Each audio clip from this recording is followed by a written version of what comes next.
All right, Robert. Another terrific job in this. And, I was talking to Guy earlier and I said, you could make a sequel of, any movie you make, but sometimes you just don't want to because you just don't want to and there's no need for it. But for something like this, I would think, yeah, maybe you were kind of chomping at the bit to get at Sherlock again. Was there any specific criteria that you were like, okay, I will do it again? Well, when we were 2 years ago, right around this time, we were promoting the movie, and it was being reported to us that it was likely to do good business, and so we started kind of, dreaming about what we might do in success. And obviously, the Moriarty story comes to mind because it's the kind of quintessential, supervillain. So we kind of ran in that direction.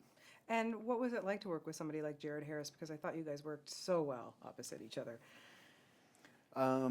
We definitely looked after each other.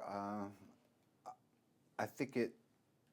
I think it worked largely, the movie that is, because our actor playing our bad guy had some very strong opinions, and we were of like mind, and we tried to say, hey, let's not just cash in on this Sherlock Holmes success with the Game of Shadows. Let's really try to do something that's a bit more complex and thoughtful. And he was the right guy for it. Yeah, he totally was the right guy for it. How did he, adapt? Because you guys have your style. You go on, you have your script, you know what you're, but then you get there and you can just mix it up. Was he adaptable to that? Yeah, he was. It was trial by fire. At a certain point, he went home from a rehearsal being informed that he was going to need to learn a German Schubert piece and be singing it to playback the next day. He'd never sung, I don't even think, in English hardly, and he came in the next day and did it, and it's a powerful and interesting part of their second meeting. Yes, it is. You look really, really good as a woman. Were you channeling Tony Curtis in that get-up? I've heard Tony Curtis. I've heard, is it Robert Smith from The Cure? Yep. Did you enjoy it, putting on a dress, the makeup? I enjoyed the idea of it actually being it. I realize I am not a transgender yet. Don't even say yet. Well, Don't go there. You never know. You have to leave room for that possibility. Yeah, I guess so. I guess so.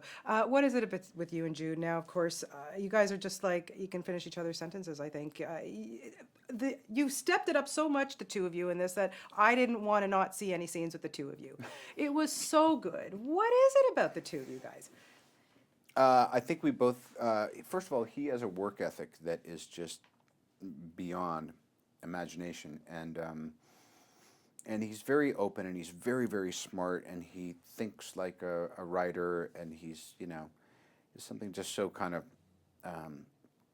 fun about him. And so we just wanted these scenes to really feel like you're looking at these guys, and you hope they never stop solving cases together. Do you get to the point with each other you're still discovering stuff about each other?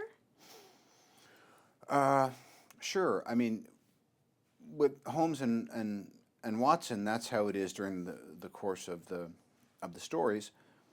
And I think as far as Jude and I go, we don't hang out a bunch. We see each other on set, and we have this kind of ongoing meditation on these two characters. So we're kind of like students together in a strange way. Yeah.